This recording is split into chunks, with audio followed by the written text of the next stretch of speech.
Au lycée, quand les cours se terminaient et que l'ennui s'installait, il y avait toujours quelqu'un pour proposer un jeu. Ce jour-là, ce fut une séance d'invocation. Par curiosité, tout le monde a accepté, moi aussi. Pourtant, j'étais la plus sceptique du groupe. Athée, rationnelle, convaincue que rien de surnaturel n'existait. Les lumières ont été éteintes, le silence est tombé. Et celui qui s'y connaissait a commencé à invoquer. 3 tentatives, rien, des rires nerveux.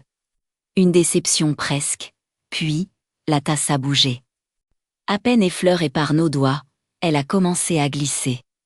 Lentement, régulièrement, à un moment, nous avons tous retiré nos mains, et elle continuait. Toute seule, sur la table en verre, sans fil, sans aimant, sans trucage possible.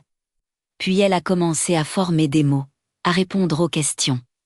On a décidé de la mettre au défi, lire dans nos pensées. Mon tour est venu. J'ai posé une question uniquement dans ma tête. La tasse a répondu. Juste, précise, j'ai essayé encore. Une autre pensée, elle a hésité. Puis elle a tracé des cercles lents, presque joueurs, avant d'épeler la réponse lettre par lettre.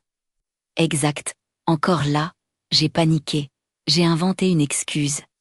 J'ai demandé qu'on arrête. L'invocation a été rompue. Je ne crois toujours pas aux démons, aux esprits, ou aux religions, mais ce jour-là, quelque chose a répondu. Et je préfère ne jamais savoir quoi. Si tu aimes ces histoires vraies qui remettent en question la réalité, abonne-toi. Ici, on raconte ce que beaucoup préfèrent oublier.